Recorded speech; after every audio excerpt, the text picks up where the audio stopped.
Social media বা ইনফ্লুয়েন্সারের উপর আমরা আজকাল নিজের থেকেও বেশি বিশ্বাস করে থাকি এবং তারা যেটা বলে সেটা চোখ বন্ধ করে থাকি। আজকাল এক একটা করে ট্রেন্ড ওঠে এবং আমরা কিছু আগা পাস্তা না ভেবেই সেই ট্রেন্ডের পিছনে ছুটি এবং সেই ট্রেন্ডটাকে ফলো করি। আমরা এটা ভাবি না যে ইনফ্লুয়েন্সাররা কী জন্যে এই জিনিসটা ভাইরাল করছে বা কী জন্য এই কাজটা করছে। আমরা জাস্ট অন্ধর মতো তাদেরকে ফলো করতে থাকি এবং তারা যেটা করে সেটাই আমরা অ্যাজ ইউজুয়াল করতে থাকি, ভাবি না তারপরে রেজাল্টটা কী হবে। আমরা সবাই ভাবি যে ইনফ্লুয়েন্সাররা এটা করছে, সোশ্যাল মিডিয়া এটা দেখাচ্ছে, এটা আমি করে নিই তাহলে আমি ভাইরাল হয়ে যাব, ওটা আমি করে নিই তাহলে আমি ভাইরাল হয়ে যাব, কিন্তু কখনো এটা ভাবি না যে সেই জিনিসটা আমার জন্য নাও হতে পারে। ওই জিনিসটা ও করেছে, ও ভাইরাল হয়েছে মানেই যে আমি ফলো করলে আমি ভাইরাল হয়ে যাব, এটা একদমই নয়। এই কথাটা কিন্তু আমাদের মাথায় আসে না। যেমন রিসেন্টলি একটা ট্রেন্ড হয়েছে জলে হলুদ গোলা, তো সেই ট্রেন্ডটা আমরা কম বেশি সবাই ফলো করেছি। যত ছোট বড় ইনফ্লুয়েন্সার আছে সবাই চোখ বন্ধ করে ফলো করতে লেগেছি। গোটা দুনিয়ার মধ্যে কেউ বাকি নেই যে ফলো করে না। যারা সোশ্যাল মিডিয়া ফলো করছে তারা সবাই মোটামুটি কম বেশি ফলো করে, তাতে সে সোশ্যাল মিডিয়া ইনফ্লুয়েন্সার হোক কি না হোক। কিন্তু এটার ফলে এফেক্টটা কী হতে পারে সেটা আমরা কখনো ভেবে দেখি না। হ্যাঁ, আমি নিজেও করেছি, কিন্তু আমিও যেমন বললাম যে আমরা চোখ বন্ধ করে সোশ্যাল মিডিয়াকে ফলো করি, চোখ বন্ধ করে যেটা ট্রেন্ড চলছে সেটাকে করে ফেলি। কিন্তু এটা করা মানেই যে আমি ভাইরাল হয়ে গেলাম তা নয়। এটা বুঝতে হবে যে যে এটা করছে সে এটা ভাইরাল হচ্ছে, কিন্তু সে এটা ইউনিক জিনিস বার করেছে, তার মাথা থেকে সেটা বেরিয়েছে, সে সেটাকে ফলো করে ভাইরাল হয়েছে। তার মানে এটা নয় যে আমিও সেটাকে ফলো করলে আমি ভাইরাল হয়ে যাব। হ্যালো এভরিওয়ান, দিস ইজ আইভিউ, welcome back to my channel ইসএস স্টাডিজের একটা নতুন সকালে তোমাদের সকলকে ওয়ার্ম ওয়েলকাম জানাই। জীবনে ছোট বড় অনেক ডিসিশন নেওয়ার ক্ষেত্রেই আমরা আমাদের ফেভারিট ইনফ্লুয়েন্সার বা ফেভারিট ইউটিউবারকে ফলো করি, তাদের কথা শুনি, কিন্তু এটা ভাবি না তারা কিন্তু যেটা প্রমোট করছে সেটা শুধু আর শুধুমাত্র টাকার জন্য প্রমোট করছে। যে প্রোডাক্ট, যে থিংটা ওরা প্রোডাক্টরা প্রমোট করছে সেই জিনিসটা কিন্তু একমাত্র সে টাকার জন্য প্রমোট করছে, সেটার কোয়ালিটি ভালো বলে কিন্তু প্রমোট করছে না। সুতরাং আমাদের ইনফ্লুয়েন্সার বা ইউটিউবারের কথা শুনে যে আমরা জিনিসটা পারচেজ করব সেটা কিন্তু একদমই ভুল ডিসিশন। যেটা আমাদেরকে প্রমোট করতে দেওয়া হয় বা যেটা আমরা ব্র্যান্ড প্রমোশনের জন্য পাই সেই প্রোডাক্টগুলো কিন্তু ভালো হয় না খুব একটা। সেই প্রোডাক্টগুলো কিন্তু হয় মডারেট হয় বা বিলো অ্যাভারেজ হয়, তার জন্যই সেগুলোকে ইউটিউবারদের দিয়ে প্রমোট করানো হয়। এর বদলে ইউটিউবাররা মোটা টাকা পেয়ে যায় এবং একটা প্রোডাক্ট পেয়ে যাচ্ছে, 2-4 দিন ইউজ করলে ফেলে দিল। কিন্তু যারা এদের কথা শুনে ভুলবশতভাবে সেই জিনিসটা কিনে নিল বিশ্বাস করে, তারা কিন্তু শুধু ঠকবে, তাদের টাকাটা ওয়েস্ট হবে এবং জিনিসটাও জ্বলে যাবে। This is reality. একমাত্র ওয়ান অ্যান্ড অনলি যে জিনিসগুলো ব্র্যান্ড প্রমোশনের জন্য নয়, অরিজিনালি কেউ কিনে প্রোডাক্টটা ইউজ করে ভালো মনে করে সেটাকে প্রমোট করছে বা সেটাকে শেয়ার করছে, সেই জিনিসটা চোখ বন্ধ করে কেনা যেতে পারে। ধরো কোনো একটা প্রোডাক্ট বা কোনো একটা শ্যাম্পু সেই ইউজ করছে, ইউজ করে বললো এই জিনিসটা ভালো, আমি এটা ইউজ করে উপকার পেয়েছি, কিন্তু এটা কোনো ব্র্যান্ড প্রমোশনের জন্য নয়, এটা ওয়ান অ্যান্ড অনলি আমি ইউজ করে আমি এটাতে হ্যাপি হয়েছি এবং উপকার পেয়েছি, তখন তুমি সেটা কিন্তু ফলো করতে পারো বা কিনতে পারো। কিন্তু কোনো জিনিস তুমি দেখবে ইনক্লুড পেড প্রমোশন বলে অপশানটা অন করা রয়েছে এবং সে বলছে যে আমি খুব ভালো উপকার পেয়েছি, সেটা কিন্তু একদমই ফেক। এরকম ফেক জিনিসে আজকালকার দিনে সোশ্যাল মিডিয়া এবং ইনস্টাগ্রাম ভরে গেছে এবং আমরা চোখ বন্ধ করে সেই রিলসের ওপর ভরসা করছি এবং কোথাও না কোথাও ঠকে যাচ্ছি। তাই একটু ভেবেচিন্তে, একটু দুদিক চোখ কান খোলা রেখে, একটু বুঝে শুনে তারপরে সোশ্যাল মিডিয়াকে ফলো করা উচিত বা কোনো ইউটিউবার ফেভারিট ইনফ্লুয়েন্সারের কথাকে ফলো করা উচিত। ভালোবাসো তুমি, ভালোবেসে ফলো করছো তুমি, তার কিন্তু কোনো দায় নেই। সে টাকার পরিবর্তে সেটাকে প্রমোট করছে। অ্যাজ ইফ কোনো সিনেমা আর্টিস্ট যখন প্রমোট করে, যেমন শাহরুখ খান, অজয় দেবগন, এদের ওপর অনেক বড় বড় কেস চলেছিল পান পরাগের জন্য, কিন্তু তাদের কোনো যায় আসে না, তারা জাস্ট জিনিসটাকে প্রমোট করছে। তার মানে এই নয় যে তারা পান পরাগ খাচ্ছে, তারা কোটি কোটি টাকার বিনিময়ে সেই জিনিসটাকে প্রমোট করে দিচ্ছে। এবং তারা বোকা যারা ওদেরকে দেখে ওটা কিনে খাচ্ছে এবং নিজেদের জীবন, মূল্যবান জীবন নষ্ট করছে, টাকা নষ্ট করছে এবং তার পরিবারের ক্ষতি করছে এবং নিজের ক্ষতি করছে। কিন্তু যে প্রমোট করছে তার কোনো দায় নেই গো, বরঞ্চ সে টাকা ইনকাম করছে এই জিনিসটাকে প্রমোট করে। তো সেই সামান্য জিনিসটা আমাদের মাথায় ঢোকে না এবং সামান্য জিনিসটা আমরা বুঝতে পারি না।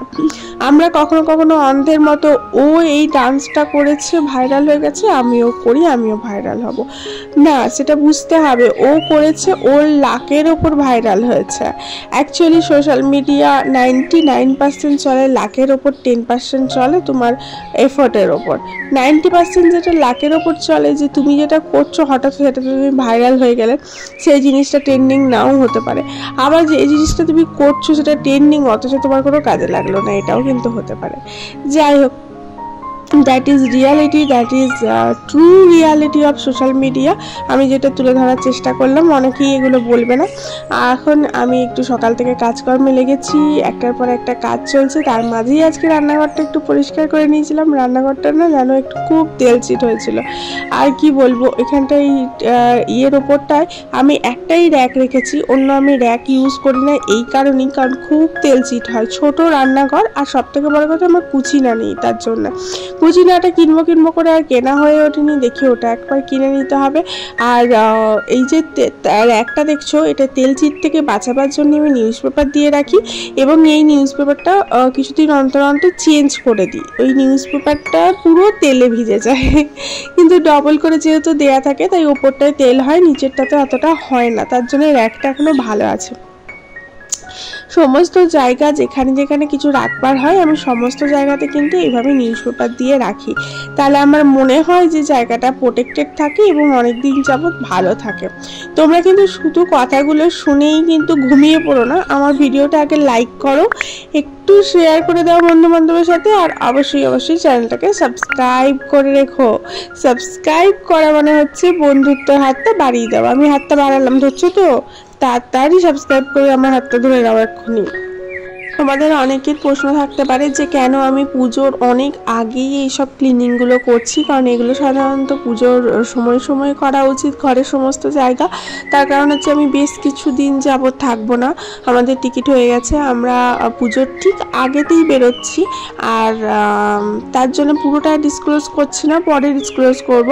তো তার জন্য আমি একটু আগে এগুলো করতে শুরু করে দিয়েছি, যে একটু একটু করে কাজগুলো এগিয়ে যায়। এসে হয়তো অতটা সময় পাবো না পুরো সব কিছু করবার, তো তার জন্যে আগে থাকতে করে নেওয়াই ভালো। আর যে কোনো কাজই আগে থাকতে করে নেওয়া সেও, তার জন্য আমি আগে থাকতে একটু একটু করে নিচ্ছি।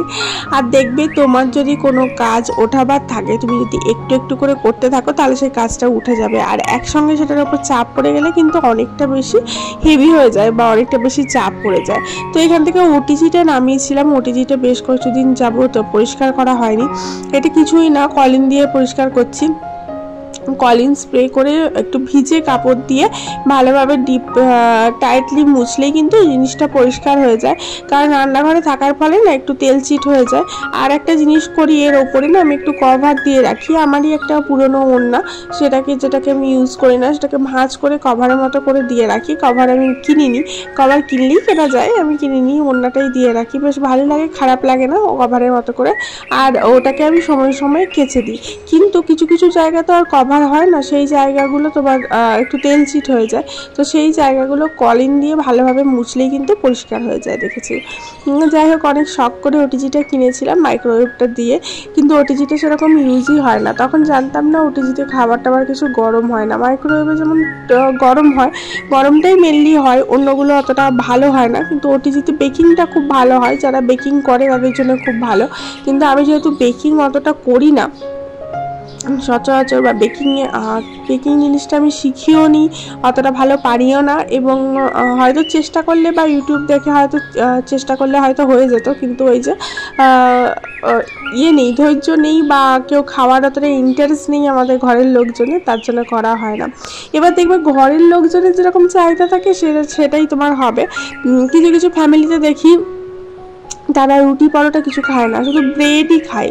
এভরিডে ব্রেকফাস্টে ব্রেড খাচ্ছে বা এভরিডে ব্রেকফাস্টে কর্নফ্লেক্স খাচ্ছে, সেটা তাদের চয়েস। এবার আমি ওটা পছন্দ করি না, আমাদের একটু প্রপার ইন্ডিয়ান ফুডটাই বেশি পছন্দ, যেমন পরাঠা হয়ে গেল, রুটি হয়ে গেল, বাটার রুটি হয়ে গেল, এগুলো একটু পছন্দের মধ্যে পড়ে। লুচিটা খুব বেশি করি না, খুব রেয়ারই করি, কারণ তেলে ছাকা পুরোটাই আনহেলদি।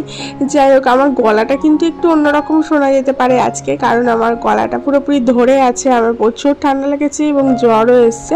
তার মধ্যেই আমি কাজ চালিয়ে যাচ্ছি, কারণ কাজে ফাঁকি দেওয়া যাবে না বস, যাই হয়ে যাক কাজ করে যেতে হবে। কাজ যদি করো তাহলে তোমার মন ভালো থাকবে, সময়টাও কেটে যাবে। আর যদি তুমি ভাবো আমার শরীর খারাপ, আমি শুয়ে থাকবো, তাহলে দেখবে শুয়ে শুয়েই সময় কেটে যাচ্ছে, কাজের কাজ কিছু হলো না, এবং শরীরটাতে রোগটা আরও বেশি করে বাসা বাঁধতে পারবে, বাসা করে তোমাকে ক্যাপচার করতে পারবে। কিন্তু তুমি যদি কাজের মধ্যে থাকো না, তোমাকে রোগটা ক্যাপচার করতে পারবে না। সে বলবে যে দূর, একে ধরে কি হবে, এ তো শুধু কাজ নেই, কাজ পাগলা, এরকম একটা ব্যাপার। তাই যাই হয়ে যাক, কাজটাকে কিন্তু এসেন্সিয়াল, ওটাকে সাইড করো না। কিন্তু আরেকটা জিনিস হচ্ছে, কোনো ইলেকট্রনিক গ্যাজেট পরিষ্কার করার সময় সবাই যেটা ভুল করে সেটা হচ্ছে একটা জায়গা সে পরিষ্কার করে না, সেটা হচ্ছে তারটা পরিষ্কার করে না। তারটা কিন্তু অবশ্যই পরিষ্কার করতে হবে, তারটা পরিষ্কার করতে অনেকে ভুলে যায়। তো তারটাও তাই, কলিন ভেজানো কাপড় নিয়ে জাস্ট মুছে দিলেই কিন্তু পরিষ্কার হয়ে যায়। আমি এখানে একটা খারাপ কাপড় ব্যবহার করছি, কারণ তেলচিট যেহেতু অনেকটা তেলচিট মুছতে হচ্ছে, তার জন্য আমি একটু খারাপ কাপড়ই ব্যবহার করছি, খুব একটা ভালো কাপড় ব্যবহার করছি না। আর খুব ভালো কাপড় ব্যবহার করলে না কাপড়টা নোংরা হয়ে যাবে। ভালো কাপড়ও রয়েছে যে নেই তা নয়। এই যে দেখো, এই তারের এই অংশটা কিন্তু পরিষ্কার করতে ভুললে চলবে না, কারণ এই জায়গাটাও খুব ঝুল হয়, তেলচিট হয়। তাই এই জায়গাটাও যে কোনো ইলেকট্রিক গ্যাজেট পরিষ্কার করার ক্ষেত্রে এই জায়গাটা কিন্তু মোস্ট ইম্পর্টেন্ট পার্ট বলতে পারো।